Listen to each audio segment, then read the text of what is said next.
Bismillahirrahmanirrahim. Assalamualaikum warahmatullahi wabarakatuh. Salam sejahtera untuk sahabat sejiwa semuanya.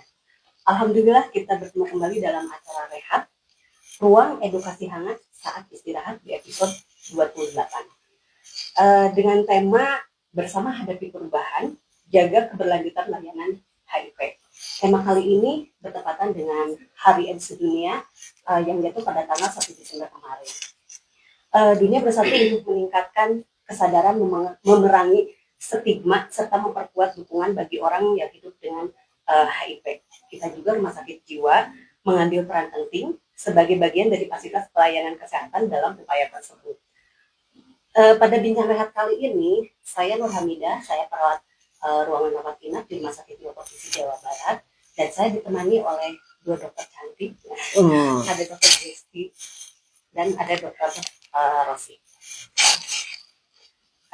Baik nih, Rumah Sakit Jiwa kan memiliki kontribusi yang sangat bermakna ya dalam pelayanan HIV. Tidak sedikit pasien yang dengan gangguan mental juga terinfeksi HIV.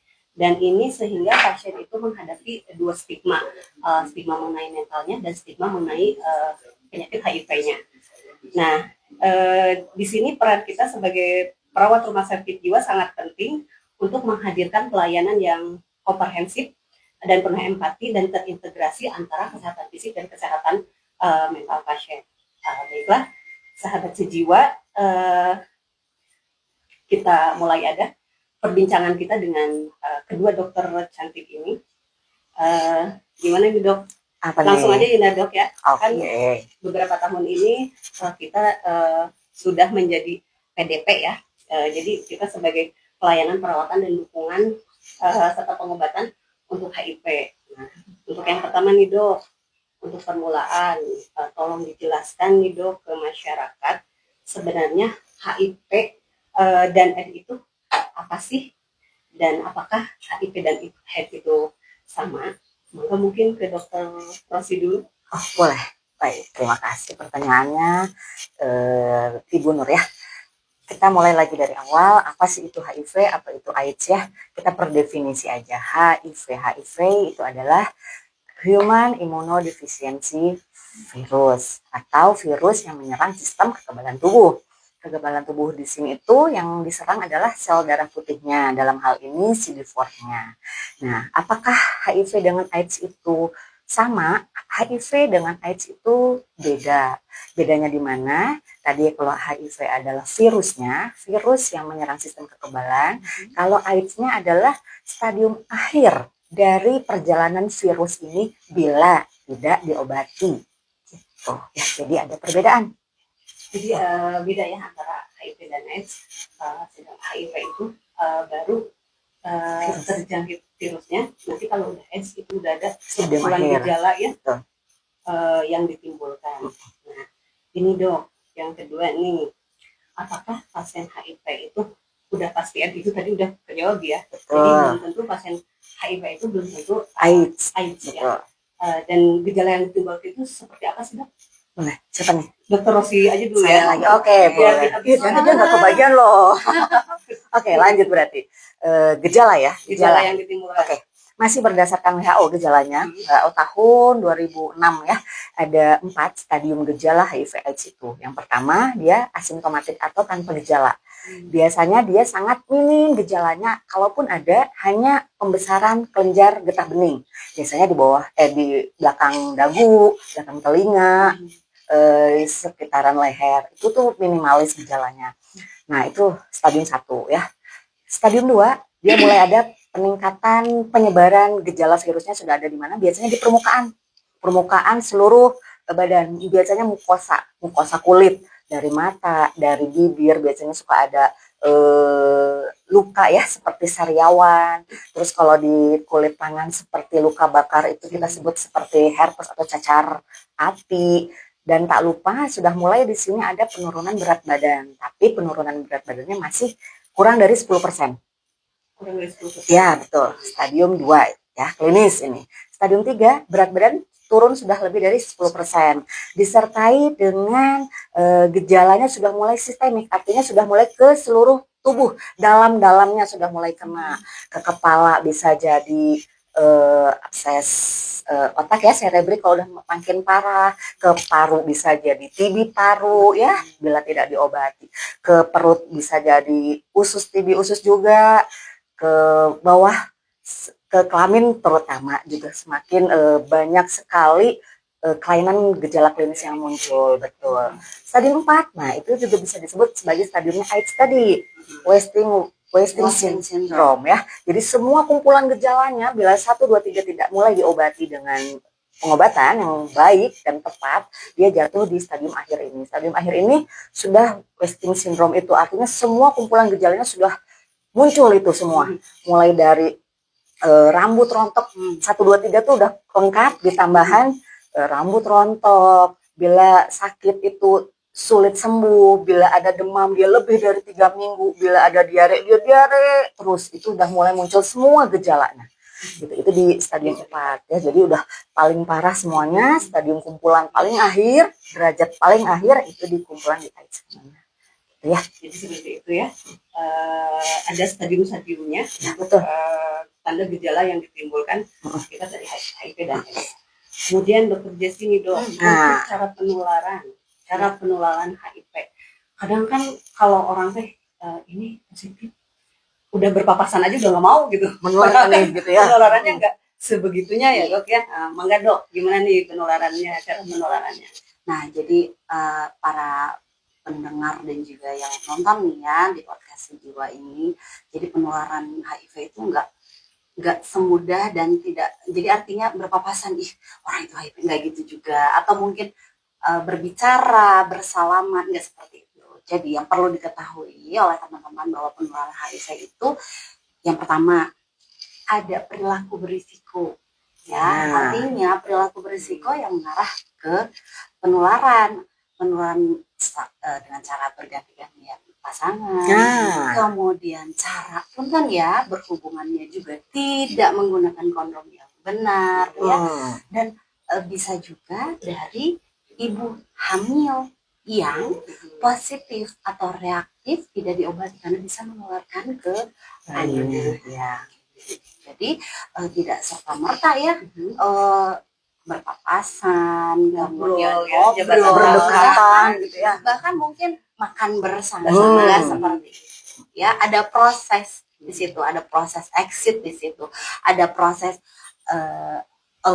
virus dari darah orang yang HIV kemudian tertular dengan tadi salah satunya adalah penggunaan jarum ya, dengan penggunaan jarum suntik yang tidak steril dan berganti-gantian dari orang dengan HIV di darahnya udah ada nih si virusnya, kemudian digunakan oleh orang yang sehat itu bisa tertular. Terus ada juga faktor cara penularannya yang tadi berhubungan seks tidak aman karena berisiko, kemudian tidak menggunakan kondom dengan benar ya, dan cara masuknya adalah bagaimana sih proses virus itu masuk dari tubuh dari luar, dari pajanan ke dalam tubuh orang yang sehat ya. Jadi nggak ya kalau ngobrol-ngobrol gini mah nggak ya nggak salaman kayak gitu enggak ya dok ya. Dosanya kalau mengikat itu tertular ya. Iya baik. Jadi seperti itu ya sahabat sejiwa, cara penularannya HIV itu bukan dengan jabat tangan, bukan dengan ngobrol kita tiba-tiba tertular, enggak seperti itu ya. Jadi tetap ada cara yang seperti tadi cara penularan ya, Dr. Jessi. Kemudian ini dok mengenai dengan orang dengan HIV itu rentan terkena infeksi. Nah ini kenapa sih bisa rentan terkena infeksi orang dengan HIV? Mungkin tadi di awal sudah dijelaskan sama Dr. Rossi, karena virus yang disebut dengan human immunodeficiency ini menyerang yang namanya daya tahan tubuh, kekebalan tubuh seseorang, sehingga orang ini jadi mudah sakit, mudah terinfeksi, mudah tertular. Karena apa? Karena daya tahan tubuhnya itu udah turun dengan adanya si virus ini di dalam tubuh, menekan kekebalan tubuhnya untuk bisa menghalangi virus-virus lain. Karena udah ada virus itu, jadi kekebalan tubuhnya ditekan ya, infeksinya mudah masuk. Seperti itu ya, karena virus masuk, Proses penurunan daya tahan tubuh, betul jadi akhirnya mudah mudah atau rentan terinfeksi. terinfeksi. Baik sahabat sejiwa, untuk selanjutnya nih dok, tentang pengobatan orang yang terindikasi HIV. Nah, ini kan ada nama antiretroviral nih. Mengenai antiretroviral ini seperti apa sih dok? Pasien harus mengkonsumsinya seperti apa? Dalam jangka waktu berapa lama? Kemudian kontrolnya seperti apa? Gitu. Mangga dokter Rosi mungkin. Oh boleh, oke. Konsumsi ARV berarti ya. Kapan kita mengkonsumsi ARV? Bila satu pasien sudah terdiagnosis, sudah tegak diagnosisnya sebagai HIV. Di mana kita ngeceknya? Cari layanan kesehatan yang menyediakan pemeriksaan laboratorium pemeriksaan darah. Ya, kita cek anti HIV-nya, rapid HIV-nya kita cek. Kalau di situ hasilnya reaktif atau positif, kita langsung mulai masuk ARV-nya. Kapan ARV langsung diminum? Apakah langsung atau enggak gitu ya? Langsung kita minum dan itu diminumnya setiap hari. Setiap hari selama sampai kapan? Sampai seterusnya, ya. Tapi obat kan kita datang pasien nggak bisa kita langsung kasih seumur hidup ya. Nah dia butuh kontrol. Tujuannya apa? Selain dia kita pantau apakah dia patuh minum obatnya, apakah dengan minum obat dia punya efek samping, apakah dia dengan obat itu justru tidak berefek sama sekali. Nah itu kita pantau, tujuannya kontrol 1 bulan sekali. Datang ke layanan untuk meminta obat ARV lanjutan. Gitu ya. Jadi sebenarnya HIV itu ada antivirusnya, dan kita sebut itu antiretroviral. Dan itu harus dikonsumsi setiap hari. Poinnya adalah setiap hari seumur hidup. Jadi setiap hari ARV itu dikonsumsi seumur hidup. Orang yang mengidap HIV setiap hari seumur hidup, gitu ya. Nah, poinnya itu ya, seumur hidup ya. Kemudian ini tadi nih Dr. Jessie terkait tertusuk jarum suntik. Apakah misalnya nih sebagai tenaga kesehatan ada pasien dengan ODIP tertusuk jarum suntik bekas pasien yang ODIP.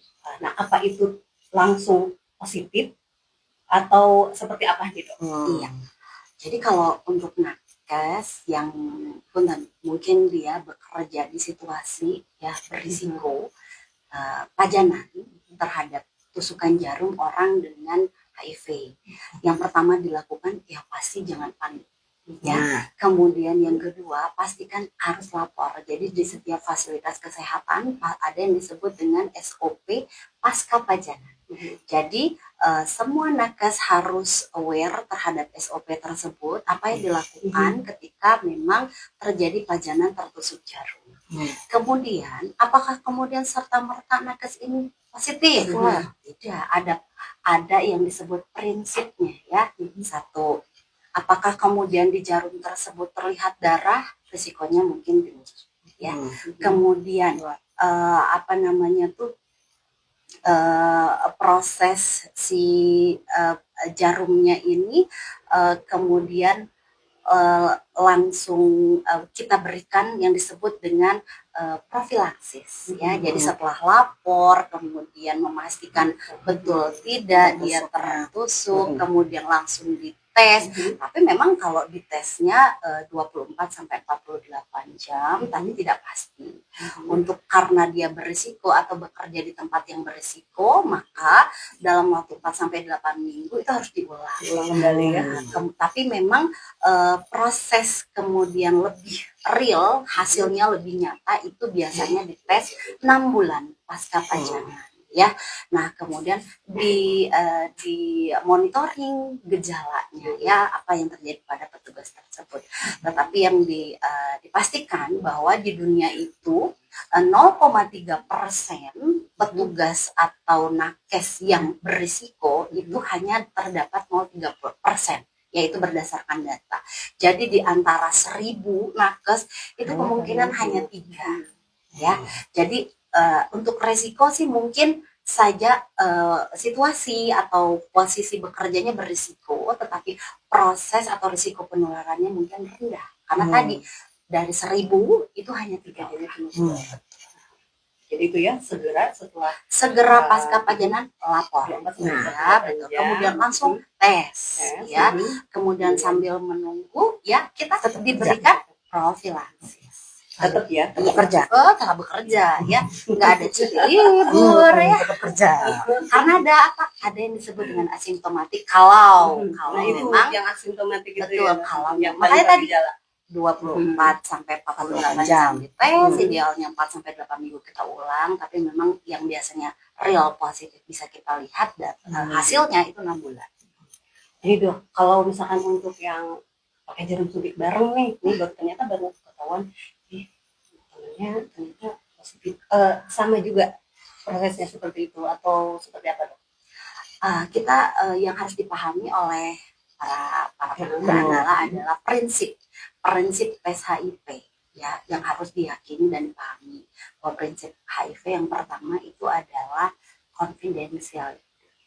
Kalau merasa kita berisiko, maka boleh datang ke layanan-layanan. Karena prinsip confidentiality artinya rahasia ya, terjamin, tidak kemudian dibuka identitasnya.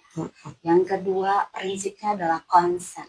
Ada prinsip persetujuan. Jadi ada volunteer, keinginan untuk diperiksakan. Yang ketiga, ada correct itu kebenaran dari hasil. Jadi ada hasil laboratorium menyatakan bahwa dia misalnya reaktif atau non ya. Kemudian yang keempat adalah konseling. Konseling artinya ada yang disebut dengan PITC, ada yang disebut dengan VCT. Volunteer artinya dia datang dengan awareness-nya ke layanan rumah sakit ataupun puskesmas ataupun layanan kesehatan lainnya, atau mungkin PITC dia diinisiasi karena dia faktor risiko, maka diinisiasi untuk diperiksakan. Nah, yang kelima adalah connect to care. Ya, connect to care itu berarti kita harus ada yang tadi sesuai dengan tema AIDS kita di 2025, keberlanjutan layanan HIV. Itu sih ya prinsip-prinsip yang harus dipahami untuk tes HIV. Cukup menarik juga ya, jiwa. Ini nih Dok, ini juga cukup apa ya, jadi tertegun nih. Kenapa tuh? Kan akhir-akhir ini sering ada beberapa ya Dok. Kita ada yang remaja usia 15 tahunan itu udah positif. Ini gimana sih Dok? Menurut dokter berdua nih, gimana nih dari pengalaman dokter nih, apa saja sih yang membuat remaja kita tuh kok rentan sekali sampai di usia 15-19 itu udah terindikasi HIV. Maka mau siapa? Maka dari dokter Rosi, maka boleh. Oke, dokter Jesse nanti ngomong lagi ya. Oh ya, udah. Kenapa sih rentan gitu ya remaja saat ini? Iya, kan sekarang 15-19 kan kok udah ada yang terindikasi HIV ya. Berarti kita memang harus buka mata. Kita hidup di zaman semua serba ada, semua serba terkoneksi dengan cepat. Mau apapun tinggal lihat handphone, tak muncul apapun. Artinya apa? Pergaulan nih kita bilangnya dalam hal ini perlu kita batasi sebetulnya. Kenapa dia sampai rentan sampai positif gitu ya maksudnya? Jadi dalam pergaulan remaja saat ini tuh memang kita harus buka mata, dunia ini sudah sangat luas, tapi kita juga butuh batasan yang memang kita tutup dari dalam diri sebetulnya. Batasan seperti apa sih? Terutama batasan rohani ya, bahwasannya kalau kita mau bergaul itu kita tahu batasan-batasannya. Tidak sama muhrim, jangan berdekatan. Nah, itu juga sebagai salah satu batasan. Begitu juga dengan pergaulan dengan sesama kawan. Kalau memang kita melihat kawan kita di pergaulan kita dia itu beresiko, jangan didekati. Kita sebisa mungkin kita hindarin. Jadi memang nggak bisa kita tutup mata, dunia ini luas, tapi kita sendiri yang mesti membatasi diri dengan pergaulan itu yang memang kita merasa dunia luar itu sudah tidak baik untuk kita sendiri seperti itu ya. Itu salah satu contoh rentan dari pergaulan ya, menular. remaja. Betul, menular lewat pergaulan. Menular, Bu. Menular, agak sulit, mohon maaf ya. Menular, oke, lewat pergaulan. Boleh ditambahin gimana? Gimana nih dok? Ya, Menular gimana tuh menular? menular dan menular ya susah ternyata ya antara R ketemu dengan L. Jadi memang kalau dilihat dari sisi pergaulan ya satu ya digitalisasi, kemudahan untuk mengakses ya. Terus prinsip mungkin ya pada masa remaja atau mungkin dewasa muda, prinsip bahwa ada keingintahuan tanpa ya keinginan tahuan tapi tanpa dengan pendampingan itu juga bisa. Mungkin para anak-anak yang aduh puntennya kita juga punya anak-anak ya, jadi pola pengasuhan ya mungkin, kemudian kebebasan bergaul tadi, kebebasan bergaul, tidak ada batasan antara pergaulan perempuan dengan laki-laki, itu juga bisa menyebabkan kerentanan. Kemudian faktor coba-coba, keinginan tahuan tanpa ada edukasi itu juga mungkin yang membuat kerentanan itu terjadi pada anak-anak remaja. Mungkin PR-nya buat semua ya. Betul, nggak hanya remaja sebetulnya ya.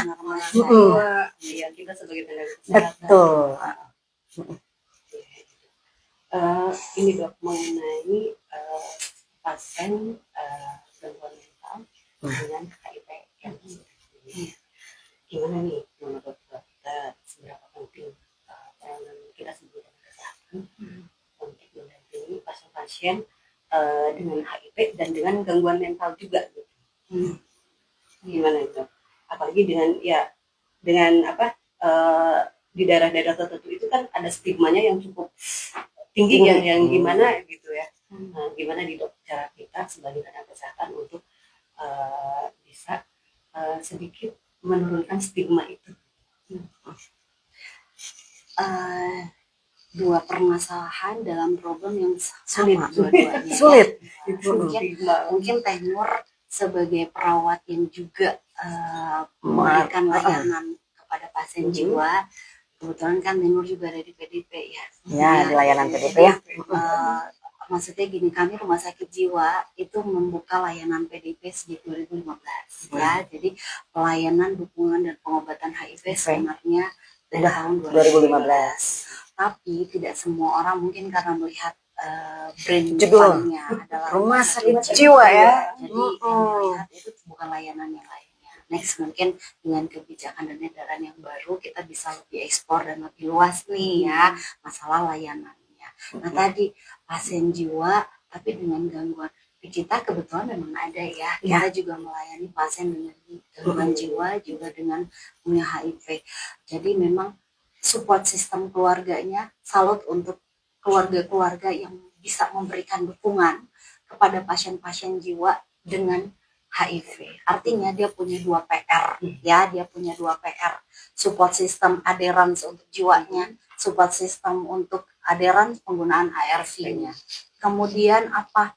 Stigma. Stigma itu dimulai dari hal kecil lingkup, dari keluarga. Bagaimana keluarga menerima, maka kemudian kita akan menularkan ya, menularkan penurunan stigma dan penerimaan, dukungan sosial, dukungan emosi, dukungan kepatuhan kepada pasien-pasien jiwa juga pasien-pasien dengan HIV. Artinya dukungan itu sangat kuat ya, dukungan baik dari internal family-nya, dari lingkungannya dan juga kita sebagai nakes. Tidak bosan-bosannya ketika mereka kontrol gitu ya ke kita. Ya kita kan cuma ngobrol, edukasi, support, jangan lupa ya obatnya ya. Itu buat kamu ya, kamu bisa saat ini seperti ini karena obatnya menekan virusnya. Gejala jiwanya berkurang ataupun mungkin tidak terlihat karena kamu rutin minum obatnya. Begitupun dengan lagi ya. Jadi dirangkul Ini si dong nih, pasien untuk masyarakat sendiri gitu. Gimana nih cara mendukung keberlanjutan layanan HIV ini? Mungkin bisa sharing gitu, gimana nih biar pasien-pasien HIV ini biar stigmanya juga nggak terlalu ini di depan masyarakat. Masyarakat tuh apa sih yang mau dokter sampaikan gitu? Mangga dok, dokter Resi. Oke boleh. Untuk di masyarakat ya, kita sebagai nakes nih, untuk menjaga keberlanjutan layanan, kita mulai dari hal-hal kecil. Mulai dari promosi kesehatan. Promosi, kita edukasi, kita datengin, kita konseling. Nggak usah jauh-jauh, kita dari RSJ ini punya promkes ya, tim promkes. Jadi kalau lagi kunjungan misalnya ke sekolah-sekolah, kita bisa nyelip di situ sambil membicarakan singkat, sederhana, namun padat jelas ya. Apa itu HIV, kenapa bisa nular, gimana sih cara pencegahannya. Nah, modal kecil seperti itu secara iya betul, secara nggak langsung bisa menekan sedikit stigma yang beredar di masyarakat bahwa sebetulnya HIV itu tidak semenakutkan itu loh, tidak terstigma seperti semuram sejelek itu loh HIV, tidak secepat itu pula menularnya. Dengan tadi sudah diulanginya, dengan berdekatan tidak secepat itu juga untuk tertular seperti itu. Jadi kita berawal dari hal-hal kecil betul ya, dari edukasi. Kita lakukan promosi kesehatan terutama tentang HIV itu sendiri. Nah ini sih dok, kan kadang yang orang-orang beresiko ya itu masih malu ya untuk pelayanan kesehatan, untuk memeriksakan diri. Dia merasa sih ya saya termasuk orang yang beresiko, tapi untuk datang ke pelayanan kesehatan itu agak susah ya. Nah ini untuk dokter nih, untuk dokter Rosi sama dokter Jesti, pesan untuk orang-orang yang memang beresiko ke arah situ seperti apa nih dok, biar mau datang ke pelayanan kesehatan. Enggak dok. Oke, saya betul. Kalau misalnya masih malu gitu ya datang ke layanan, padahal sebetulnya dia sudah sadar nih. Sepertinya saya pernah mendengar nih, saya kok ada yang muncul gejala kayak gini di saya. Nah, pertama-tama dia datangi fasilitas kesehatan terdekat. Dia di daerahnya dekat sama puskesmas, boleh datang ke puskesmas. Di situ juga ada tim promosi kesehatannya, tujuannya untuk konseling dulu. Dia muncul gejala seperti apa, nanti diedukasi di situ. Nanti kalau dia sudah berani mengeluarkan apa yang dia rasakan, dia sudah trust sama nakesnya yang ada di situ, boleh lanjut ke tahap selanjutnya. Terutama yang kita jalin adalah kepercayaan dulu itu, supaya dia mau mengeluarkan apa sih, kenapa sih dia sampai datang ke sini gitu. Apa sih gejala yang kamu dapatkan sampai kamu ingin periksa. Dan tak lupa kita harus apresiasi dia, apresiasi pasien tersebut, dia sudah mau datang ke sini, kita harus apresiasi dengan menerapkan tadi prinsip 5C itu, confident ya, aman, rahasia, hanya bersangkutan yang boleh tahu, seperti itu. Jadi kita satu adalah harus kita apresiasi, harus kalau si pasien sudah datang ke fasilitas ya. Betul. Ada tambahan dok? Iya. Mungkin kami dari Rumah Sakit Jiwa. Nah, benar juga. Kami punya layanan PDP dari tahun 2015 ya. Jadi adik-adik yang punya saudara ataupun mungkin orang tua ataupun yang tadi ya yang merasa punya perilaku berisiko, ada kemungkinan ke arah sana. Yuk, kami di Rumah Sakit Jiwa ada setiap hari Rabu ya, untuk layanan PDP-nya kami ada di setiap hari Rabu, tapi tidak menutup kemungkinan kalau misalkan memang datang di luar hari Rabu. Betul. Ya, datang kemana? Datang ke Rumah Sakit Jiwa di Jalan Kolonel Masturi, tapi kilometer 7 ya 7.30 sampai 14.30 di hari Rabu. Nanti di situ kita ada yang disebut dengan klinik melati ya, klinik PDP HIV kolaborasi dengan TB sebenarnya ya. Jadi boleh datang ke kami terbuka, prinsip 5C kami gunakan dan yakin bahwa itu manfaatnya adalah kita berani untuk periksakan dulu. Ya, baru nanti kita step-step selanjutnya kita akan dibantu dalam proses konseling dan pendampingan. Ya, seperti itu mungkin sahabat sejiwa. Jadi kita Rumah Sakit Jiwa ada layanan untuk yang terindikasi HIV ataupun yang merasa berisiko, silahkan datang ke layanan kami. Ini dok, terakhir nih dok.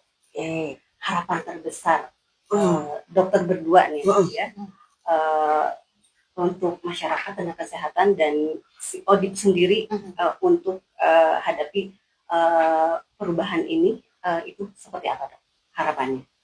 Terutama zero stigma ya.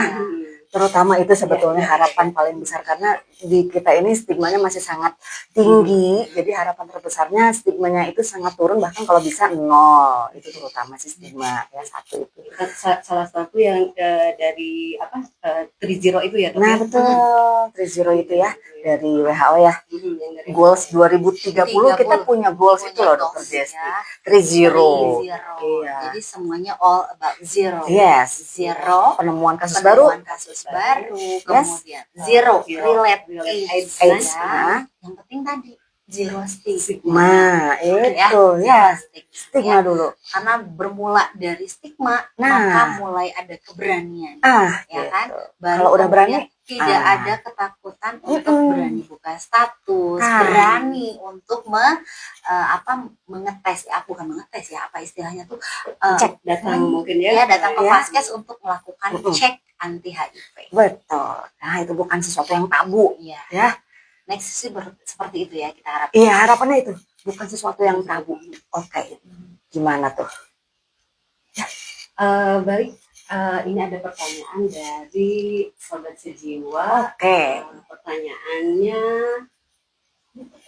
dari Instagram.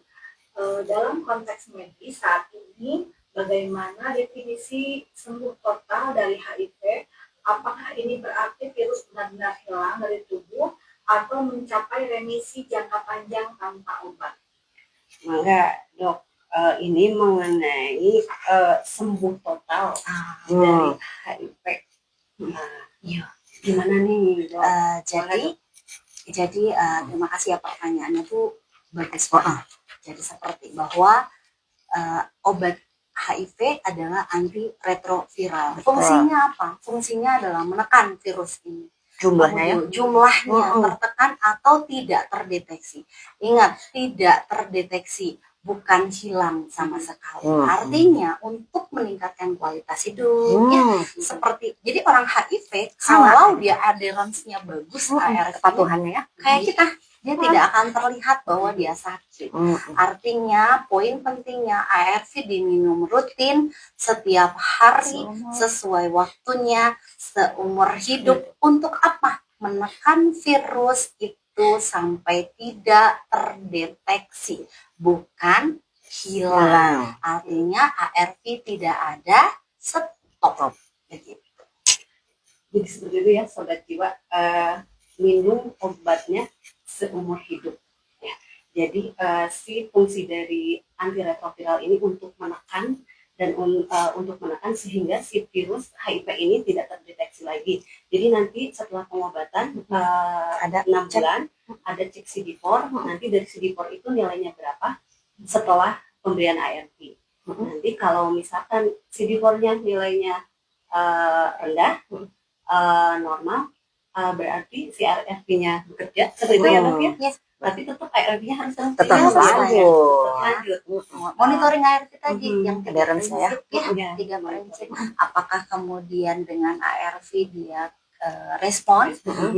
Kalau tidak respon, berarti kan dia harus diganti, di switch atau dia ditambah substitusi. Jadi substitusi berarti dengan golongan yang sama. Atau di switch dia diganti dengan ARV yang lain. Ya makanya mungkin itu Sobat Sejiwa perlunya kontrol tiap bulan, menemui dokternya, yaitu untuk melihat apakah dengan ARV itu udah cukup efektif, karena setiap pasien itu beda-beda reaksinya. Nah makanya dari itu harus setiap bulan seumur hidup, dan nanti juga ada evaluasinya, terdeteksi atau tidak masih ada virusnya mah tetap masih ada ya, cuma tertekan itu tadi. Seperti itu mungkin ya Sobat Jiwa.